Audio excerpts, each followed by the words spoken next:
Hello, my name is Elena Soderquist, and this is my final video for the class Foundation in Dual Language Immersion, and of University of Utah. Today is November 19, 2022, and I decided to work on the topic. So the question I chose is, I was really excited to learn that my niece got into Russian dual immersion program. She'll be completely bilingual by grade 6, and my audience is community member.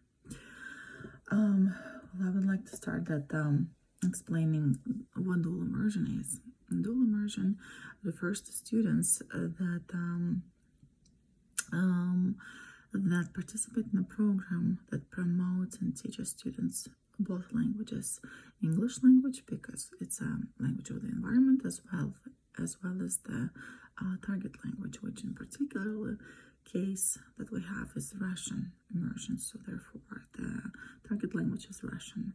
So the dual immersion program definitely has benefits over the monolingual program. One of the subjects that can prove that and show that clearly is standardized tests that all the American students in schools have to take have shown that students of the dual immersion program have higher achievements and higher scores in standardized tests, and it also happens to be the result of students having their skills developed to a different level than monolingual students. When students are processing two languages, and that's what's happening in the dual immersion settings, the students are learning skills that are unique to the environment. They're learning the skills that are not quite taught in the monolingual environment settings. And the key thing that it's not necessarily the skill settings that is taught by teachers. It's something that it's a side product, the side gig or a side benefit that students are developing because their brain is developing differently. The brain is developing differently because they're processing two languages simultaneously at the same time, which proves that students are developing skills that help them to score better in standardized tests on top of the other benefits. And the next thing I would like to move that despite the fact that there are a lot of benefits that are proven and shown among the dual language immersion students, there is also research research study done that also shows that not all the students are able to have a high proficiency in both languages simultaneously, or at least one of them by a certain age or a certain grade or certain level. Eventually, the proficiency could be reached, of course. However, having dual immersion does not guarantee a high proficiency level among all the students that are participating in the dual immersion language. Therefore, expecting your students, once they're entering the program and after a certain amount of time, expecting them to be high proficient in both languages is not something that should be encouraged, but the parents should be explained that it could be happening potentially, and it's actually nothing is unusual or abnormal about it. However, over time, the proficiency sooner or later will be achieved. And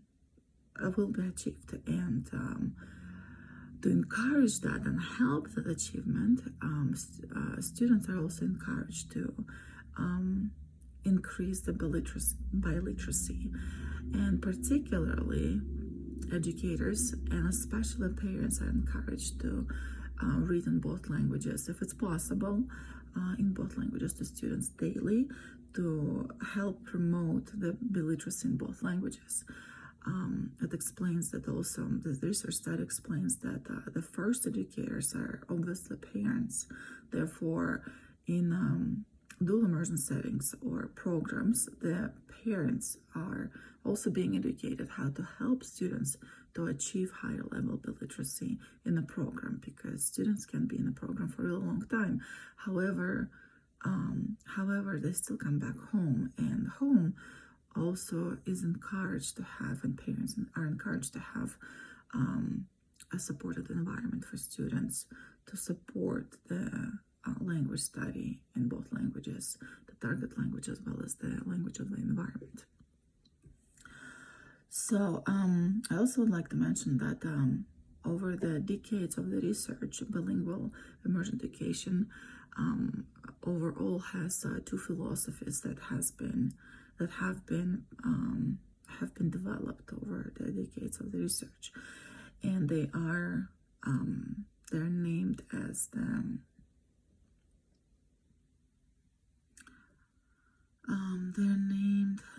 let's see.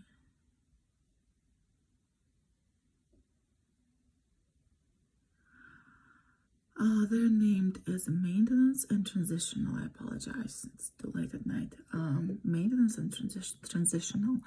So despite the fact that there are two philosophies that are found or developed in a dual immersion settings, they're quite different from each other. One of them is based on the additive method. The other one is subtractive method. So the maintenance philosophy is philosophy that promotes the development of both languages simultaneously. It preserves the original language. It promotes simultaneous development of both languages, which means it's additive. It's additive method, so that the language is adding its knowledge on the base or existing knowledge of the language that already exists in the child's life. However, on the other hand, the other method, which is called transitional method, it promotes only the dominant language, which is, let's say, in particular, Russian environment, right? Russian dual immersion. So Russian is a target language, and the language that environment has is English. So in these settings, the school will be promoting Russian language by discouraging, or let's say not helping or not quite promoting the language of the environment, which is English. So they will be really focusing on the language. In this particular situation, let's say children who are English speakers and they were enrolled into the Russian dual immersion, they will be highly motivated to speak and read and do everything in Russian language. However, English language will not be promoted as much, or per se discouraged. So therefore, eventually the children might actually even be losing their proficiency in English language, and that will be a cause of the Russian language being increased. That's called subtractive philosophy, which means that learning one language is subtracting the knowledge and the background of the other language, which is in Utah, particularly in Utah settings, in dual immersion, is this highly discouraged. So we're all agreeing on dual immersion in Utah state. We're all agreeing on one method and methodology, which is additive bilingualism. Sorry.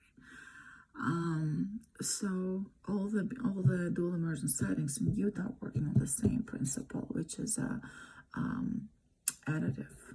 So we are all encouraged, all the teachers in our settings in our state are encouraged, no matter what dual immersion it is, what language it is, they're all encouraged to build their curriculum based on the promoting two languages at the same time. And based on that, the design that we have in our state is that we have languages being taught to students day by day. So one day is one language, the other day is target language. So it's English versus target language, and it's all happening simultaneously. So one day is English material, and the same material is being repeated in target language on the next day. Which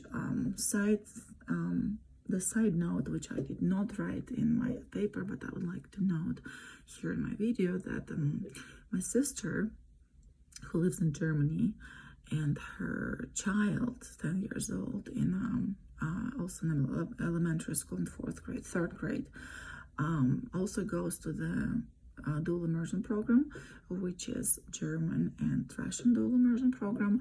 They have a different system, which was very interesting for me. Their system is teaching half a year in one language, and then the other half a year in another language. So half a year's child is being taught the math, the language, the literature, the science in Russian, and the other half not repeating the same material but continuing the material. The other half is happening in German language.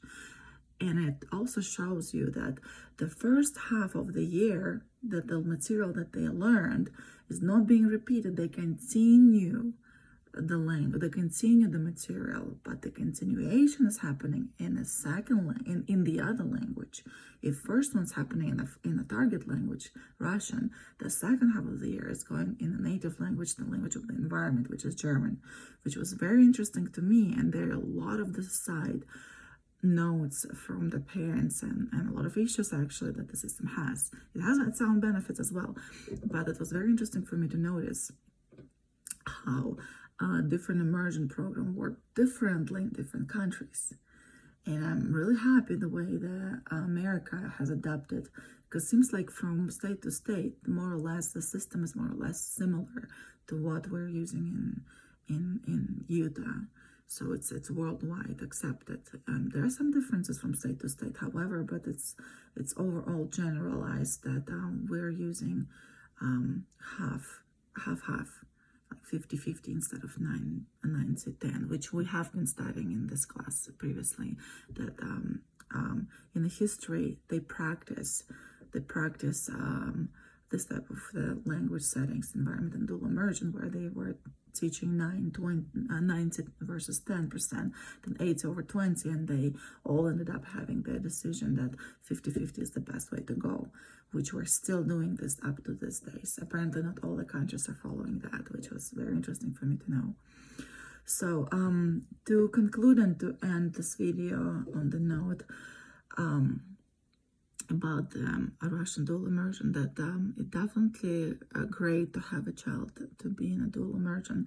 There are a lot of benefits of the children being in the dual immersion program, no matter what language that is. But I particularly talk about Russian because it's very close to me. My children, two sons that are 3 and 5 years old, are going to be participating in the Russian dual immersion. Therefore, it's close to me, and I know that it will help them to become proficient in both languages. Therefore, I will be advocating for the Russian dual immersion program. And to conclude, I would like to mention that any dual immersion program typically develop greater cognitive skills as well as flexibility, and the students will demonstrate really high level of the attention during the class. They have definitely better memory. They have really great problem-solving skills, and overall, it prepare, no matter what languages they are, being bilingual and being highly proficiently to academic level in both languages really helps students in the future to become successful career achievers, successful members of the society, and as well as being better prepared for the changing world, as well as the job market. So it definitely opens up the doors, a lot of doors in the future career of the students. I apologize, my video was supposed to be 2 minutes. I was planning for 2 or 3 minutes. It happened to be 15 minutes. Thank you so much, and You have a wonderful day.